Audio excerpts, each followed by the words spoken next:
1969, nous vivions les premiers pas sur la Lune. Le 12 novembre 2014, l'émotion est identique. Près de 15 milliards de kilomètres parcourus. Et à 111 millions de kilomètres de la Terre, Rosetta, notre robot en partie toulousain, se pose sur la comète Philae. Des maquettes. Et je peux jouer avec des maquettes. Merveilleux. Oui, parce que merci beaucoup Michel, bon travail. Philae va continuer à fonctionner correctement, je crois qu'il n'y a aucun souci là-dessus. La seule très grosse difficulté maintenant, c'est de poser un engin sur quelque chose dont on ne savait rien il y a 10 ans. On a même changé de comète. Enfin, de toute façon, on ne connaissait pas bien les comètes, donc il fallait imaginer des harpons. Et là, on voit très bien que, on a des expériences scientifiques à bord, on a 10 expériences scientifiques à bord qui peuvent, 10 instruments scientifiques qui peuvent réaliser 18 expériences quand on les couple ensemble.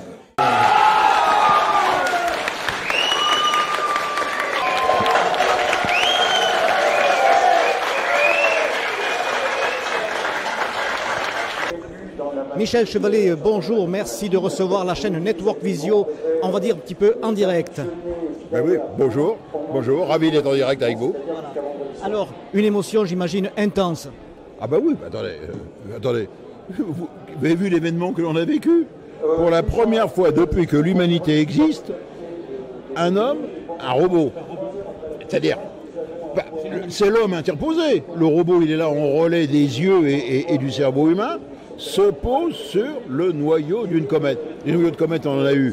On a fait des survols, on en a eu des photos, on a eu des photos de plus en plus précises, mais rien ne vaut d'être sur place et de regarder autour et d'avoir une vue panoramique. Et là, on va dire, c'est soit un champ de neige, c'est soit la surface d'un glacier, ou soit c'est le Grand Canyon du Colorado. Mais actuellement, personne n'est capable de donner la différence. Tout reste encore à découvrir grâce à cette sonde. Exactement. Si on envoie un robot se poser et nous décrire et analyser aussi, hein, bien sûr, la dureté, le sol, le champ magnétique, etc., ben, c'est parce qu'on ne sait pas. On est incapable aujourd'hui de dire, en ce moment, hein, on est incapable de dire quelle est la structure, la densité du sol. Est-ce que c'est de la meringue?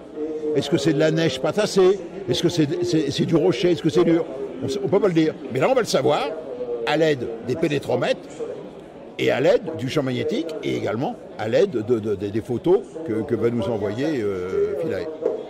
Vous êtes aussi célèbre, on va dire, que Philae, en quelque sorte, auprès des téléspectateurs. C'est gentil. Moi, je crois que ceux qui doivent être célèbres, ce sont tous les scientifiques et tous les techniciens qui ont travaillé, qui font un boulot étonnant. Moi, je dirais, écoutez, on y a pensé. Des ingénieurs, des techniciens l'ont fabriqué, et là, on l'a réalisé, à savoir se poser sur une comète. Formidable, merveilleux. Moi, c'est un événement dans l'histoire de la conquête spatiale, presque de l'ordre de grandeur que la Lune. Bon, tout de même, parce qu'il n'y a pas l'homme. Il y aurait eu l'homme. C'était un événement comparable à la Lune. Alors, quelle est la suite des événements au-delà de cette expérience? Voilà. L'intérêt, bon, c'est la connaissance scientifique, mais ce qui est intéressant, c'est que ça prouve, que lorsqu'on le veut, qu'on met les moyens, l'Europe est capable de rivaliser avec les grandes nations. Et ça, ce que l'on a fait, les Américains ne l'ont pas fait, et les Russes encore moins. Voilà, on est capable de mobiliser et de consacrer sur 20 ans 1,3 milliard. C'est un programme, disons, analogue à Curiosity, c'est-à-dire au robot sur Mars. Mais c'est sur 20 ans.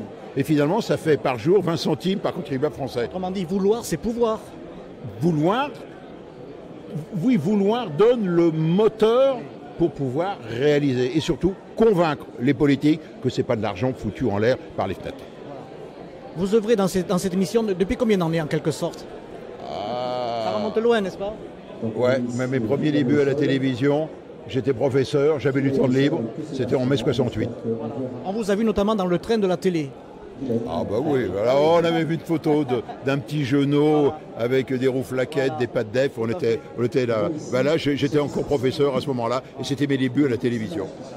Michel Chevalet, je vous remercie beaucoup et bon vent. C'était avec grand plaisir. Merci. Salut. Merci à vous.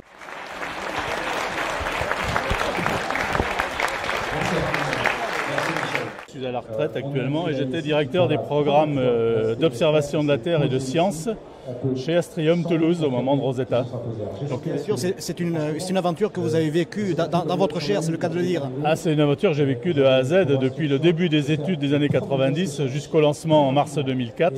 Donc toutes les équipes qui ont travaillé là-dessus sur la sonde et qui ont fait le cerveau de la sonde Rosetta à Astrium Toulouse étaient dans ma direction. Oui, donc je l'ai vécu de très très près. Oui. Et j'étais au lancement. 20 ans. Ça a duré à peu près 20, enfin c'est depuis 20 ans. Mais nous, disons industriels, on a terminé le travail au moment du lancement, c'est-à-dire mars 2004. Donc on a travaillé dessus pendant 10-12 ans.